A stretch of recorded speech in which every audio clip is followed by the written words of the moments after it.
satsang.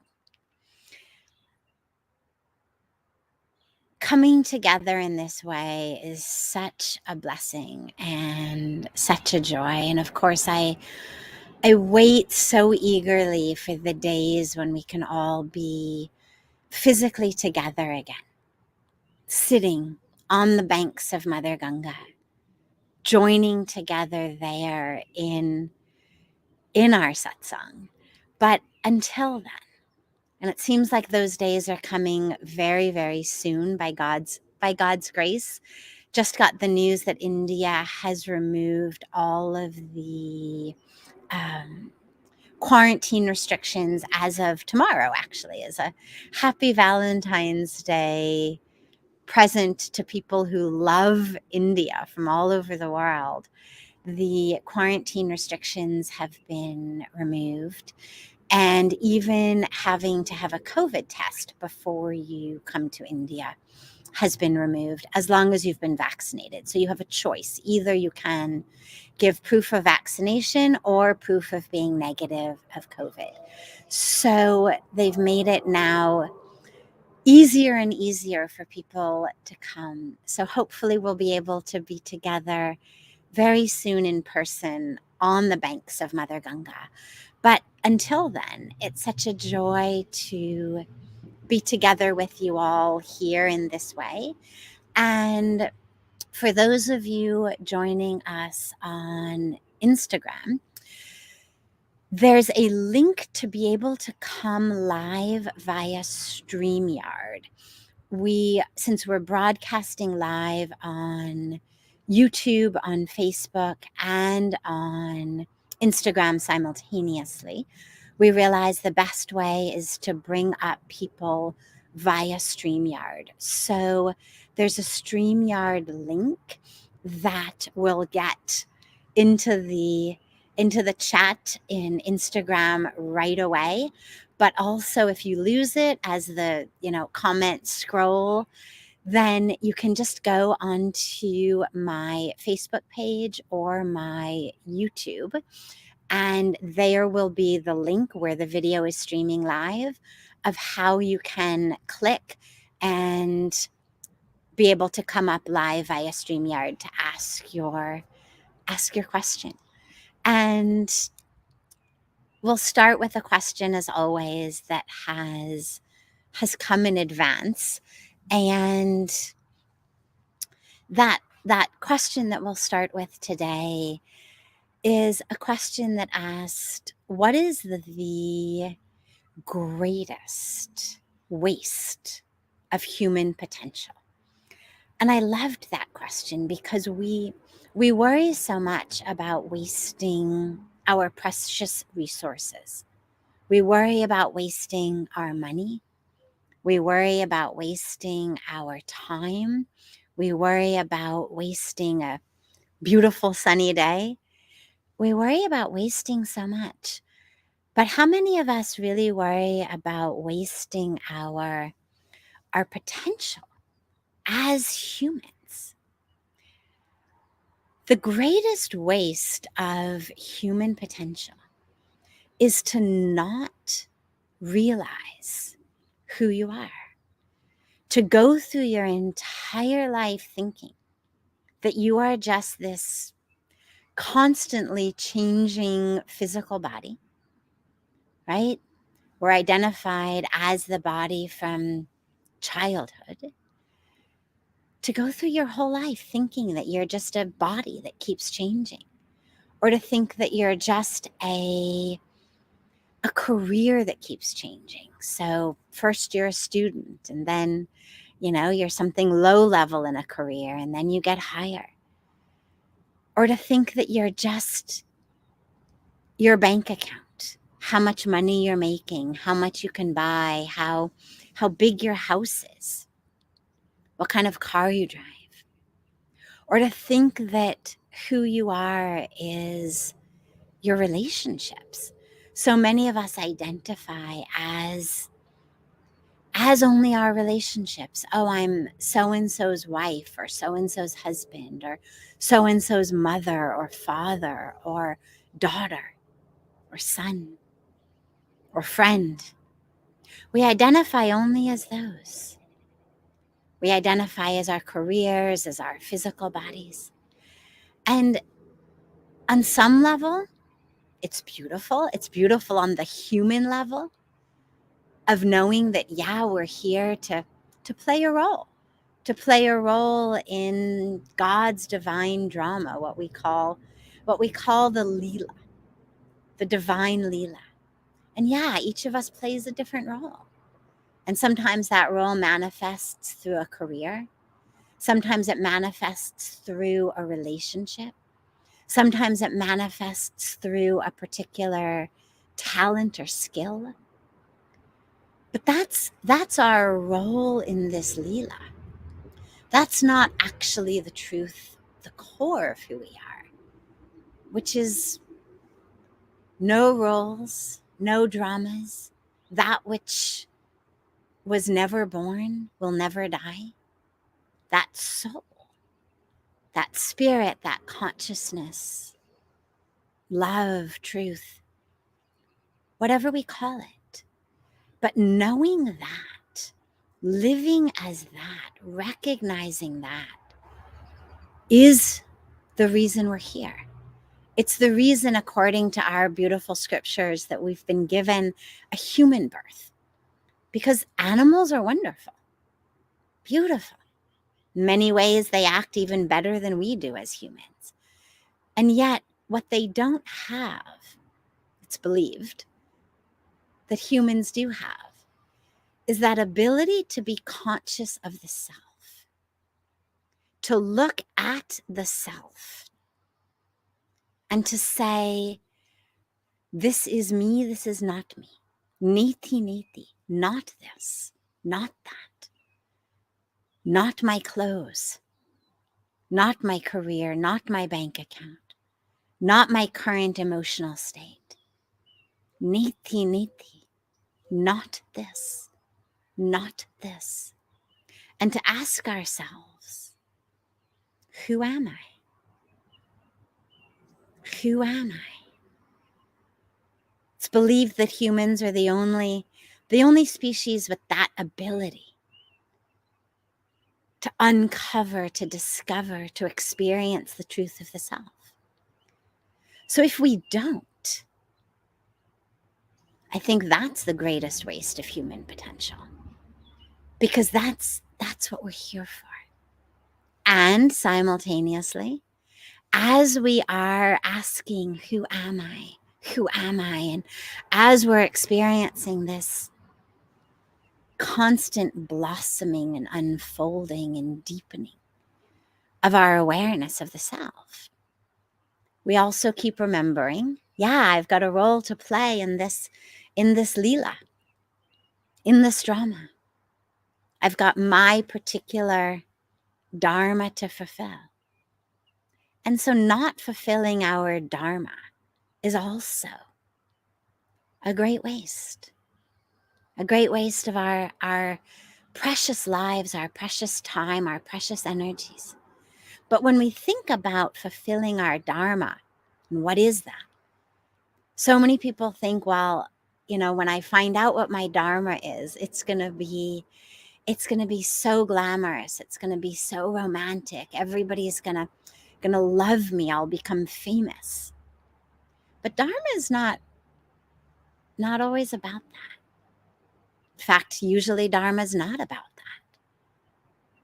Our dharma is just fulfilling our right path, being true, capital T true, to ourselves. Not worrying about what the neighbors say, not worrying about what our social media audience is going to say, not worrying about fulfilling someone else's agenda, not worrying about doing what others are doing, but actually living our highest truth. So if you want to be sure not to waste your human potential, ask yourself constantly, who am I? Who am I? And whenever you find yourself getting stuck, stuck as the body. Oh my God, I can't believe I'm so fat, or I'm so skinny, or my God, look at this pimple on my nose. It's horrible. I'm ugly. When you find yourself stuck in those ways, just say, Neti, Neti, not this, not this. I am not that. Not the size of my body, not the pimple on my nose, not my hair that doesn't do what I want. Or when you find yourself stuck with aspects of your particular role, your career, your relationships, just remind yourself, Neti, Neti, I am not this, not this, not that. And then allow that beautiful experience of who you are in every circumstance, in every situation, that which is not dependent on the body, on other people, on the stock market. Allow that to emerge and start to see how much you can live as that, connected to that, as many minutes, as many moments of the day as you possibly can. And when you lose it, don't worry, you're human. Remember, we're talking about human potential. You're human. That's okay. We will lose it. We will forget. And then we remember. And we have a toolbox of practices that allow us to keep remembering. Like, who am I? Like Niti Niti. Like our meditation, our yoga, our satsang. Use these tools. So, if there are questions amongst all of you joining us today, I will take those questions very happily. We'll be happy to see you come up on the screen. Yes. Namaste, Sadhviji. Namaste. How are you? I'm great, all the way from Detroit, Michigan, in the United States. Oh, wonderful. And what is your name? My name is Ellen McNamara, and Ellen. So nice to hear you.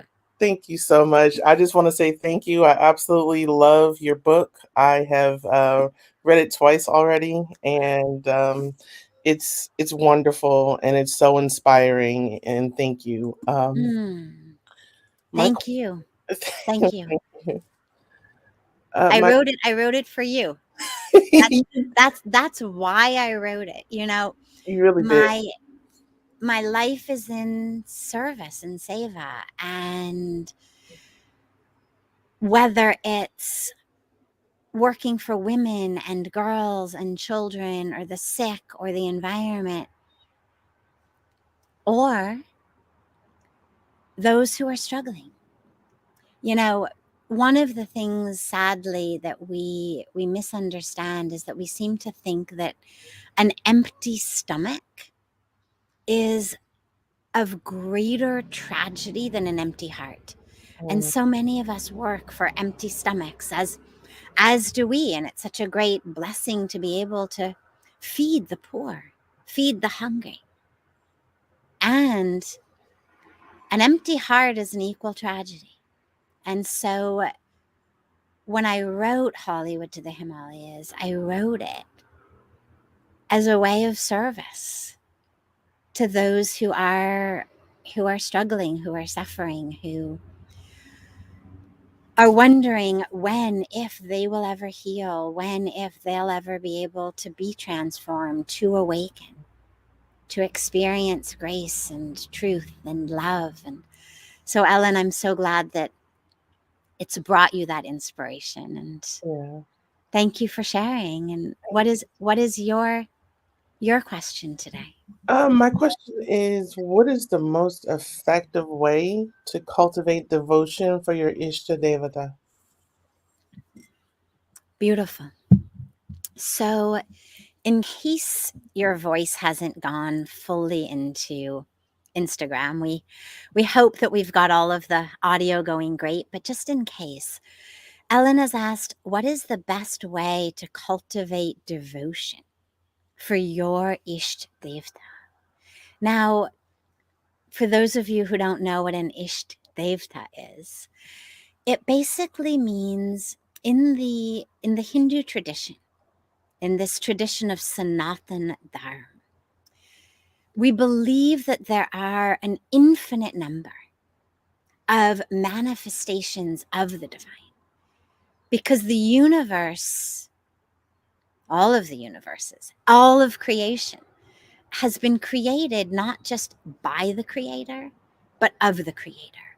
And so the creation itself is sacred and divine. And there are an abundance of divine manifestations, divine incarnations of the divine who are worshipped. And so maybe if you're not in the Hindu tradition, if you're not in the tradition of Sanatana Dharma, maybe you've heard, though, of some of them. Maybe you've heard of Bhagwan Krishna or Lord Shiva, right?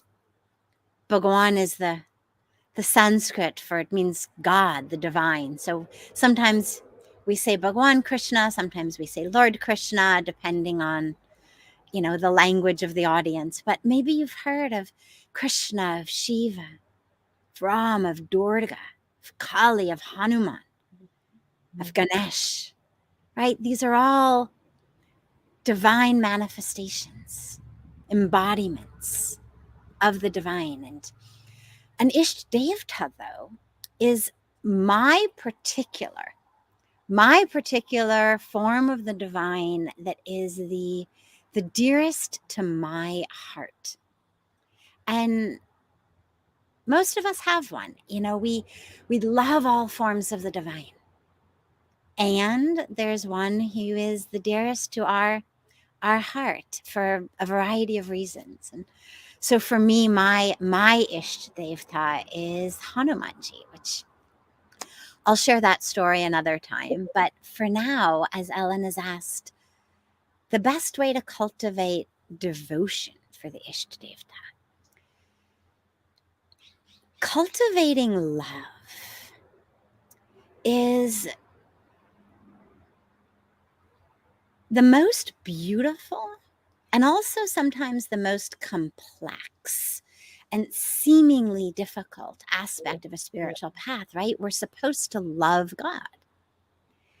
And when we can't, it's incredibly distressing, makes us feel like we're utter failures. Like, how could we not love God? How could we not be devoted to God? And yet, for a lot of people, it just doesn't come automatically. It doesn't come so naturally. And this is where the beautiful practice comes in of remembering that the entire universe is the embodiment of the divine. And so if you can love anyone, anything, you're loving God. Whether a nameless, formless God, or whether God in the form of your Ishta-devata.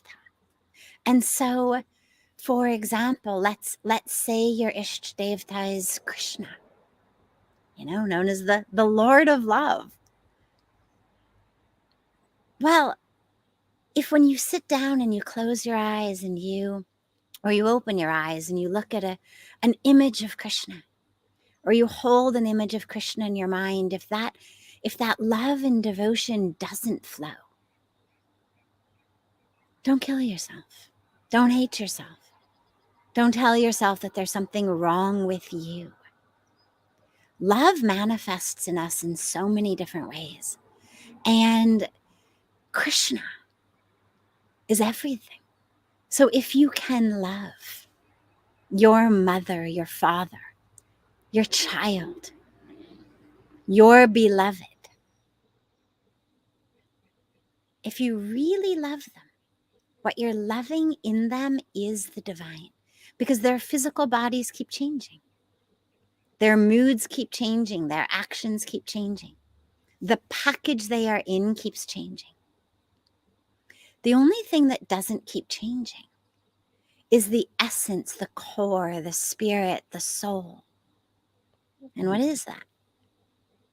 Well, that's God, Krishna. So as you love a beloved, try to see your Ishta-devata in them.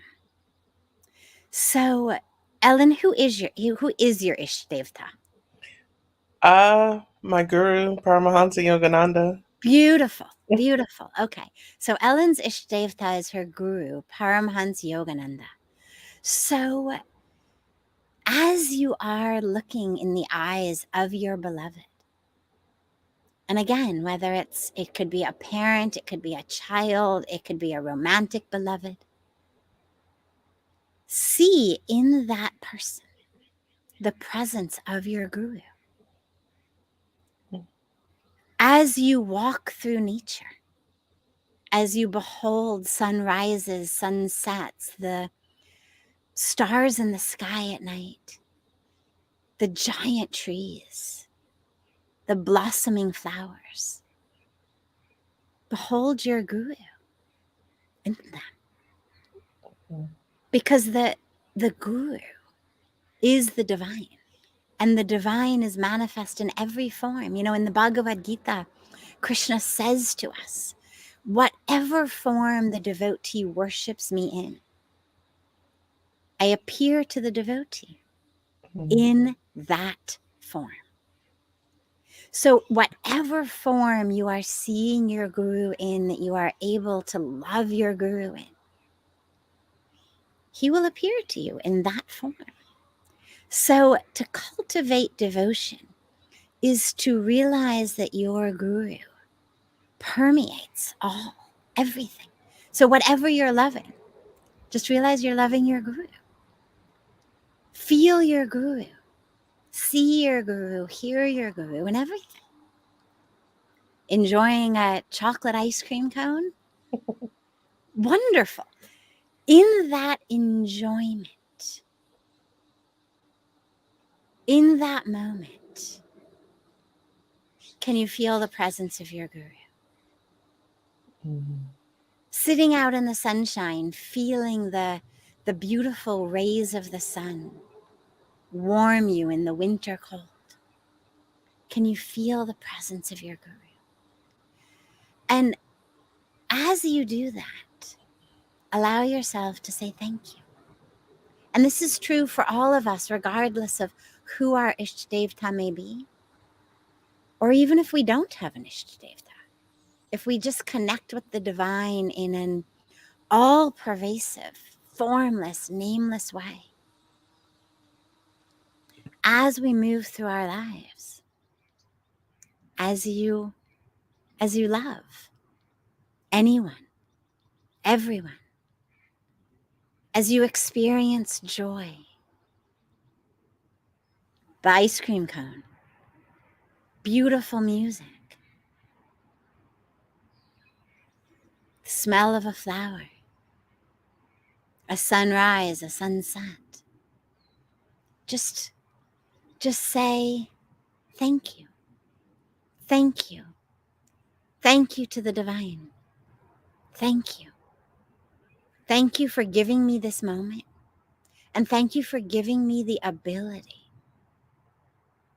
to experience this moment, to love this moment, and to feel you in this moment. Gratitude. Gratitude is the bosom buddy, you can say, of devotion. The more grateful we are, the more love springs in our heart. And as love springs in our heart, we're more and more devoted. So, yeah, see your guru everywhere, in everything, in everyone. Love it all. And be so grateful for every moment, even the moments of suffering. You know, there's a beautiful teaching at the end of the Mahabharata where Krishna says to Kunti,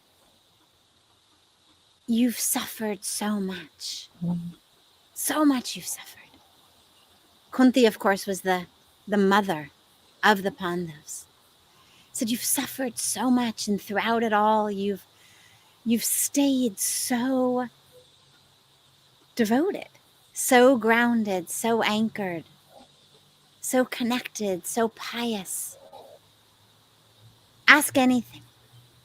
Any boon you want, ask anything. And she says, lifetime after lifetime, please keep giving me suffering. And Krishna says, what? Why? No. You've suffered so much. Let me ease that. Let me give you something. She says, what I've realized is in the times of my life when everything is going so beautifully, I feel very far from you. But in the times where there is the greatest suffering, you are always right there with me. So give me suffering so that I may always be so close to you. So even when you suffer, feel your guru there in the suffering.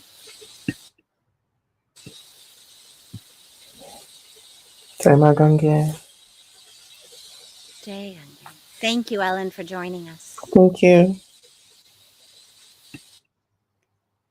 And we'll take whoever else is joining us on StreamYard with a question. And if you have a question and want to join, feel free to click on the link that's there in the chat here on Instagram, that's there in the comments and on Instagram, and that's there in the text on Facebook and YouTube. Yes. Jai Shri Krishna, sweetheart. Krishna, Sadhviji. We actually had a question by someone. Harsha had joined initially, but he had to leave. But it's tying into kind of what you had mentioned already to Ellen, so I wanted to just ask his question as well.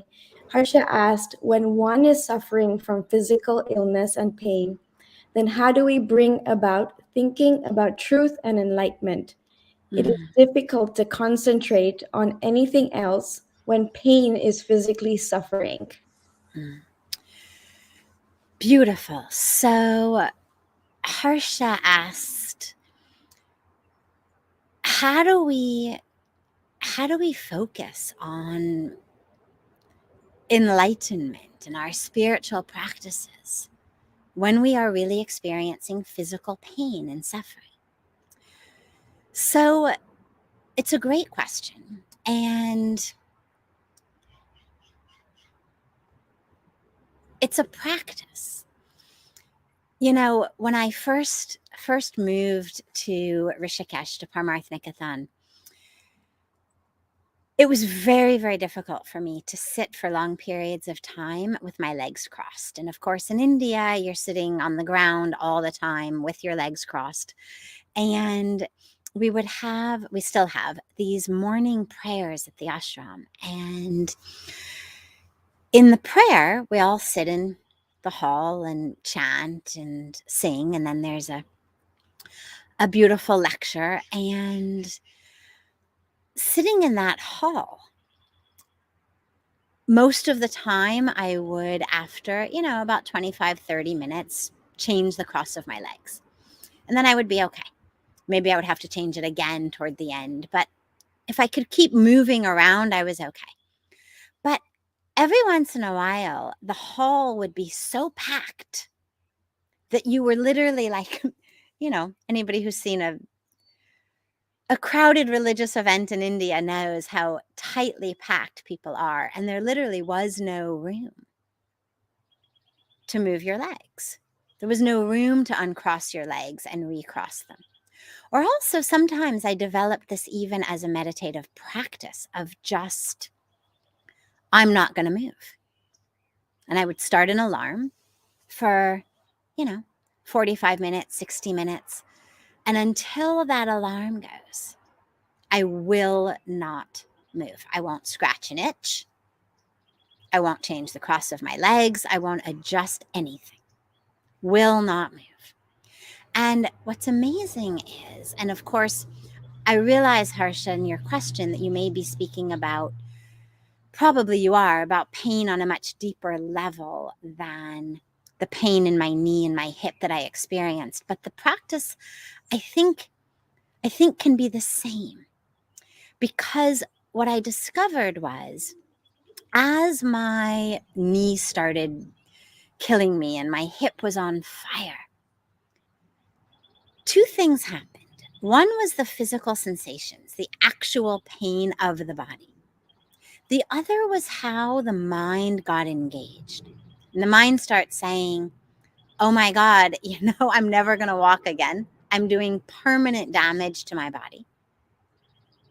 Or, maybe this itch is, measles, or I've got some, horrible disease, and that's why it's itching. Or maybe something is happening in my body and I've got to move it. Or maybe the itch is because it's a mosquito, and maybe now I'm getting malaria or dengue fever. And the mind really kicks in just the most creative ways. There you are sitting, meditating. And the mind is doing everything it can to convince you that if you don't scratch that itch, move your leg, you're going to be, handicapped forever, or you're going to die of dengue fever or malaria or measles. And what I discovered was that my initial instinct was to try to ignore the pain and to just keep going back to my mantra, to my mantra, to my mantra, to my breath. But the pain kept growing and growing, and pain gets very loud in the mind. And I then shifted the practice. And instead of trying to ignore the pain, on those days, I made the pain my meditation. And so I literally dove into it. And I became as one as I could with my knee that was on fire, with my hip that was on fire.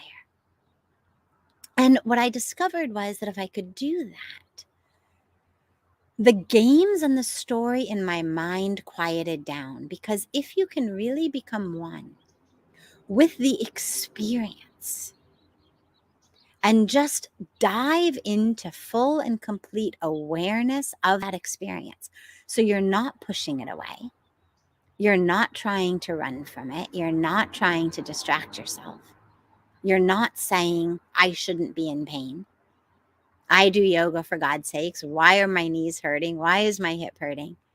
You're not getting into that drama. You're not getting into the drama that says, I will never not be in pain. Why me? Why was I born American with tight hips rather than born Indian with very open hips that allow us, Indians to sit for hours without changing the cross of their legs?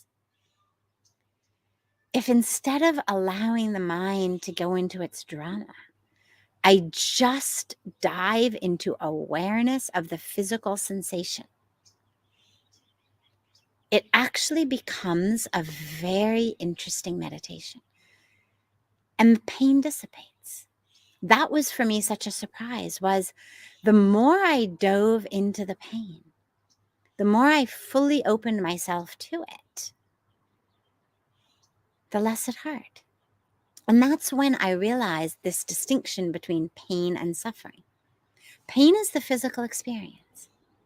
It's the actual cells of our body sending messages to the brain that say this is painful.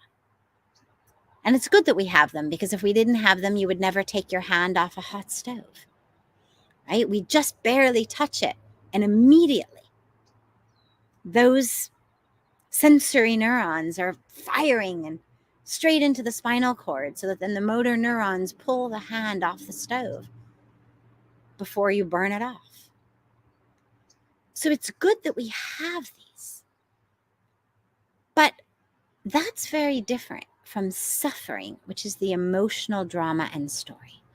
And if you can figure out, Harsha, how to separate pain from suffering, so whatever pain you are experiencing, can you allow yourself to be aware of that?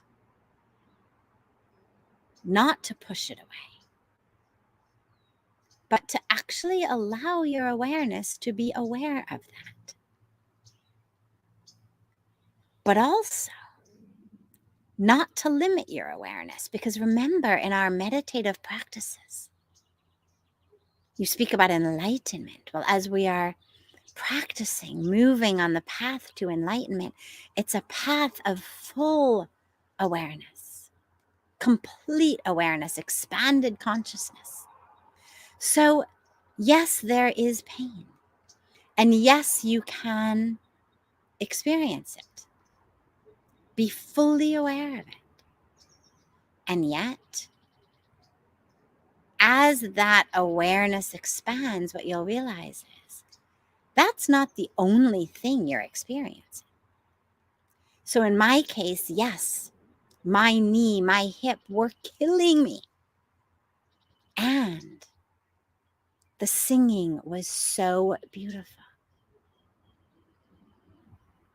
And I was able to experience that. And the feeling of the leg of the woman sitting next to me in the hall was so beautiful. Here I had a new family.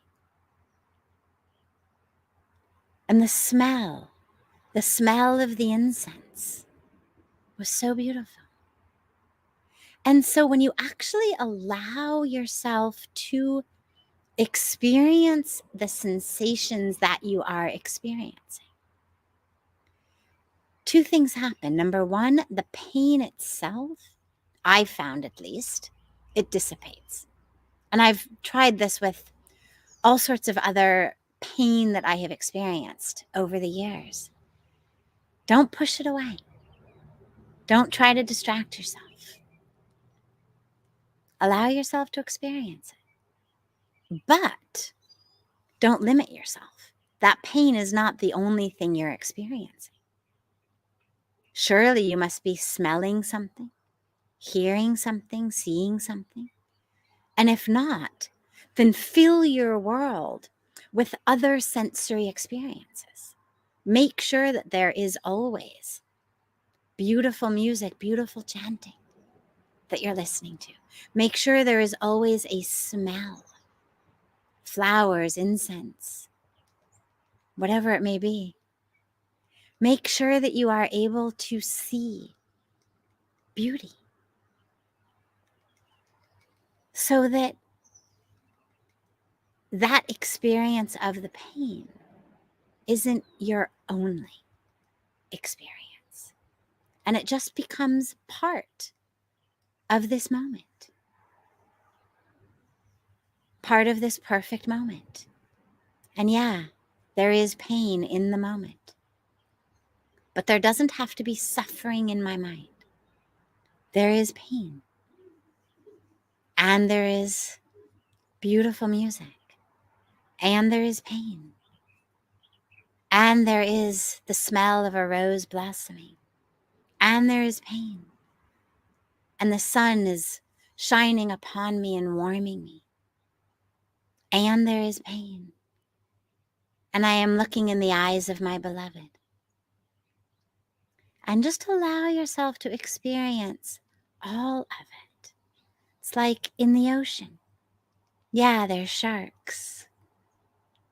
And yeah, there's the beauty of the ocean.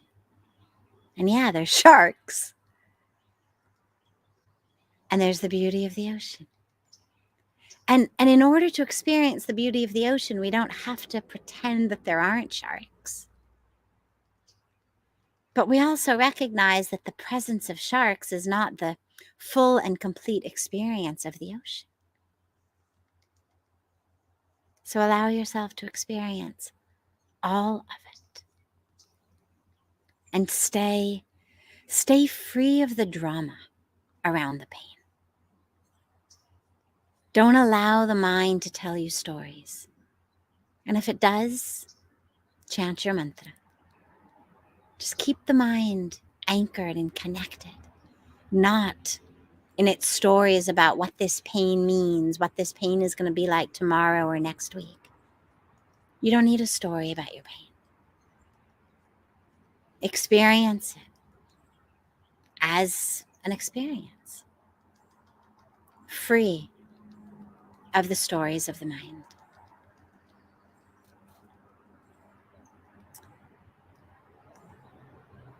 We have time for, I think, probably just one more question.